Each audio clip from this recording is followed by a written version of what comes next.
Waste Asia में जो war चल रही है उसका जो इंडिया पे क्या इम्पैक्ट होगा उसके बारे में हम लोग चलिए समझते हैं। ठीक है, तो आप देख सकते हैं लिखा हुआ है कि India put supply security first amid oil price surge. जो ऑयल की जो प्राइसेस जो लगातार बढ़ रही है उसमें इंडिया ने क्या किया, अपना जो ऑयल सिक्योरिटी जो सप्लाई सिक्योरिटी है उसको जो है सबसे पहले रखा है। ठीक है, the economy is vulnerable only owing to a high oil import dependency of over 88%. As war rages, the government is trying to minimize the damage. Okay, तो ये कह रहे हैं कि इंडिया का जो इकोनॉमी है वो बहुत ज़्यादा वनरेबल है, बहुत ज़्यादा असहाय है। क्यों है असहाय है? क्योंकि जो हम लोग इंपोर्ट जो है ऑयल इंपोर्ट जो है वो हाई डिपेंडेंसी है ऑयल इंपोर्ट पे, जो कि अराउंड मोर देन 88% है। ठीक है, और जैसे ही वॉर ये बढ़ रही है गवर्नमेंट जो ट्राई कर रही है कि जो जो डैमेज हो रहा है उसको कम करने का। So let us try to understand. तो ये लिखते हैं कि as the Iran war raises crude oil prices jumped 30% nearly Monday to nearly $120 per barrel, levels not seen since 2022। तो जैसे ही जो है ईरान वॉर जो बढ़ रही है क्रूड ऑयल प्राइस जो है करीबन 30% जो है जंप कर गया है, 30% बढ़ गया है मंडे तक। ठीक है, और ये जो है अभी जो है $120 के करीबन चला गया है, जो कि 2022 के बाद जो है पहली बार है। ठीक है, ऐसा जो है 2022 के बाद पहली बार है। ऐसा पहले हुआ था कब, जब कोविड-19 आया था, लॉकडाउन लगा था वर्ल्ड वाइड, तब prices retreated but still traded above $100 per barrel after reports indicated that the G7 countries will be discussing a coordinated release of around 400 million barrels of crude oil from their strategic petroleum reserves to improve the supply situation. At 7:15 p.m. IST benchmark, Brent crude was still up over 10% at around $102 per barrel.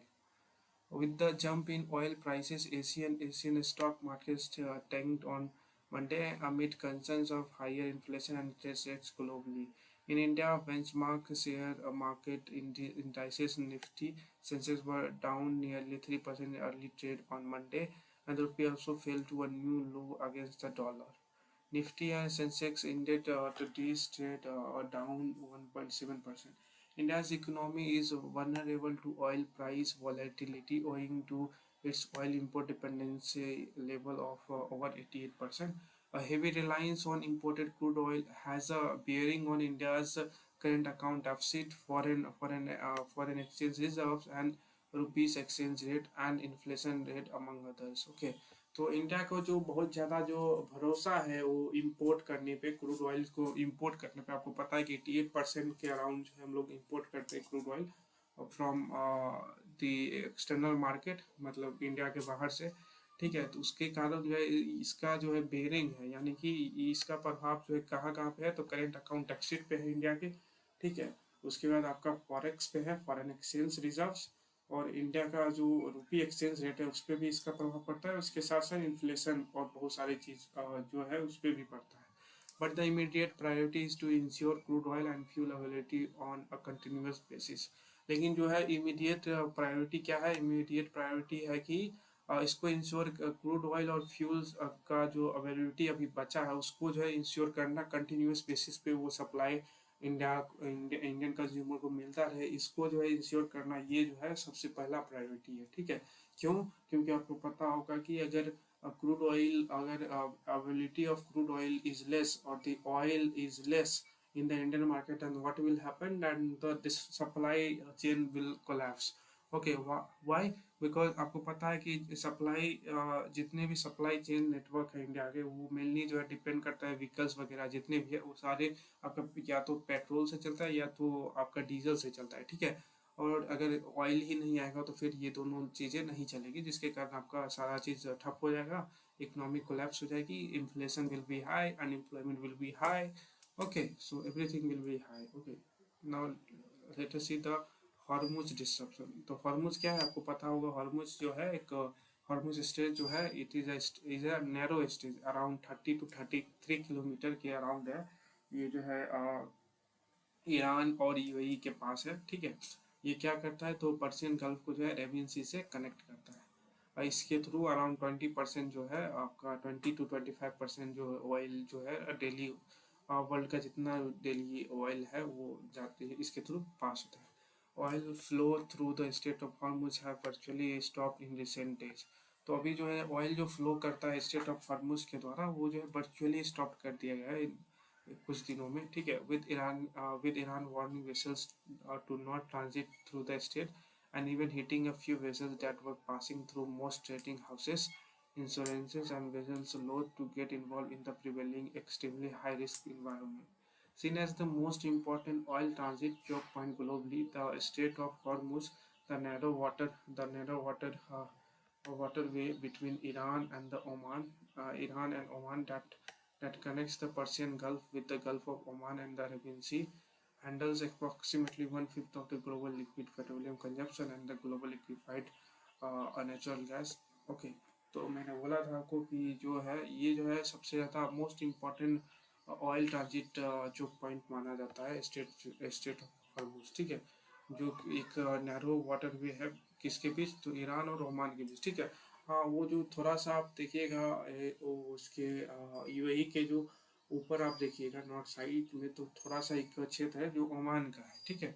तो basically ये जो है Iran और Oman के बीच है, और water body जो है जो आप देखिएगा सी के जो उस साइड जो है ईरान है, इस साइड जो है आपका ओमान पड़ता है, और इसके बीच का जो स्टेट है उसी को हॉर्मुज नाम है, स्टेट ऑफ हॉर्मुज जो कि कनेक्ट करता है पर्शियन गल्फ को Gulf of Oman and Arabian Sea से, ठीक है।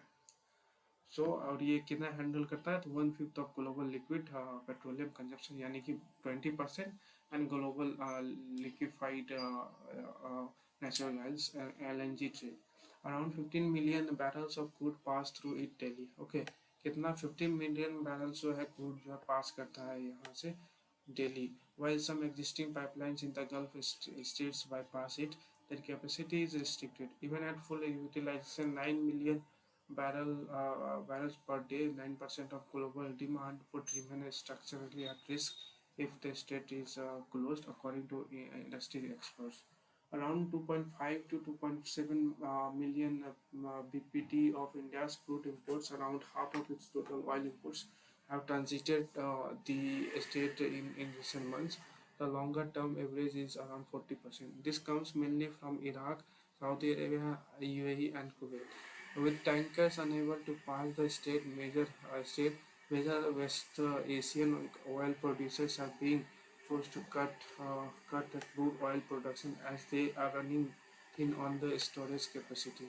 Iraq and Kuwait have already begun, and the UAE and Saudi Arabia could be next.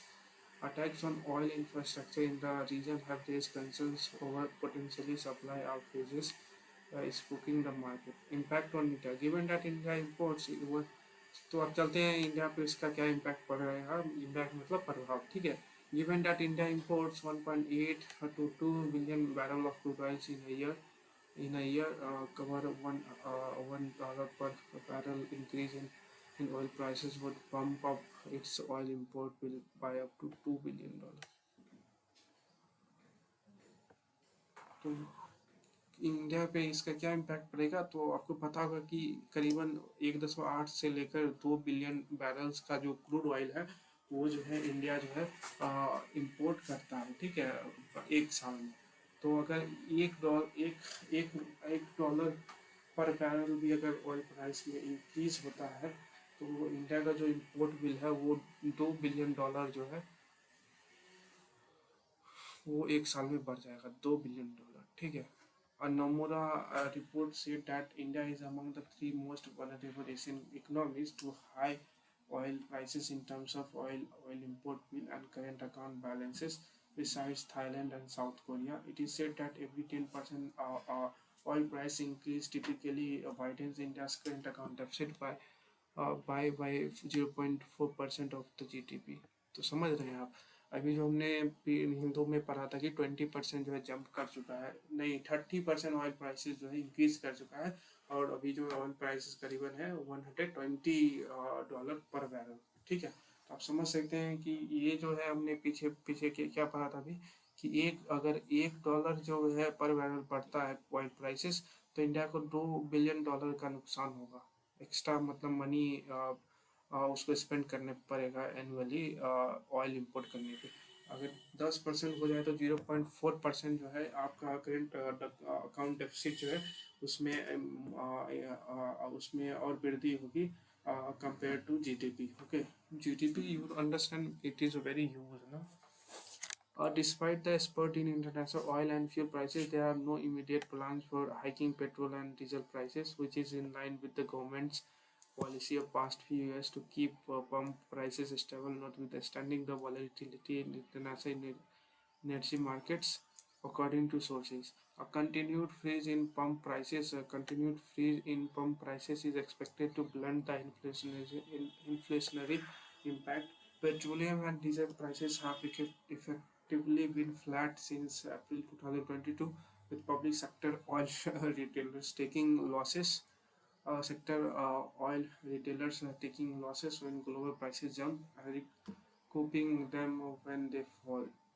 In its monthly economic review released Friday, the Ministry of Finance has pointed out that crude oil prices remaining above $100 per barrel could result in a strain on the macroeconomic aggregates. Apart from crude oil as the obvious stress market, the ministry also underlined that supplies of natural gas and cooking gas also matter. However, the ministry said, given that India's inflation is near the lower bound, the impact on inflation is not estimated to be substantial at this point.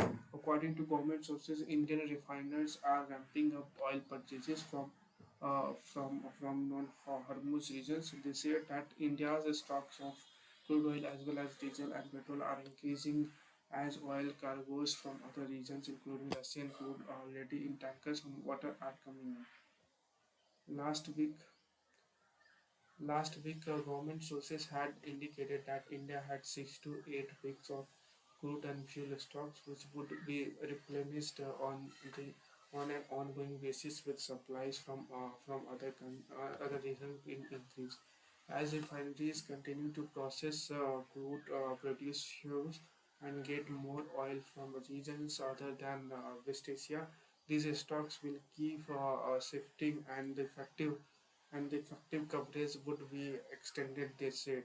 According to sources in the know, the government and the Indian oil and gas companies are in touch with the all international suppliers to source additional volumes of crude oil and LPG, even as the country is in comfortable position to prevent any near-term shortage of major fuels. In order to ensure continued availability of cooking gas to crores of Indian households, the government invoked emergency power under the Essential Commodities Act. Okay, so what has government did? So government ने अभी जो है invoke कर दिया है emergency जो power है इसका under essential commodities act to direct Indian refiners to maximize LPG production and ensure that all gas is supplied solely to domestic LPG consumers and not used to produce petrochemicals. तो Indian government ने क्या किया, अपना emergency power जो है वो essential commodities act के तहत जो है उसका यूज करते हुए जितने भी इंडियन रिफाइनर्स थे उनको डायरेक्ट किया है, उनको आदेश दिया है कि वो जो है अपना जो है एलपीजी जो प्रोडक्शन है उसको जो है मैक्सिमाइज करे, यानी कि उसको बहुत ज़्यादा बढ़ा दे और इंश्योर करे कि जितना भी गैस का सप्लाई है वो सिर्फ डोमेस्टिक एलपीजी कंज्यूमर्स को ही जाएगा, यानी कि जो इंडिया के जो एलपीजी कंज्यूमर्स हैं उनको ही दिया जाए, ना कि किसी बाहर को एक्सपोर्ट किया जाए, ठीक है। And not use to produce petrochemical, और ये जो है पेट्रोकेमिकल्स को भी यूज नहीं करना है। और 80% of India's LPG imports come through the state of Hormuz, ठीक है। और 80% से ज़्यादा जो है इंडिया का जो एलपीजी इम्पोर्ट्स होता है वो कहाँ से होता है, तो स्टेट ऑफ हॉर्मुज से होता है, ठीक है। Now, natural gas supplies to some sectors in India have already been reduced in the anticipation of foreign tighter LNG deliveries. Over half of India's LNG imports come via Hormuz. Global sources indicated that the situation worsened.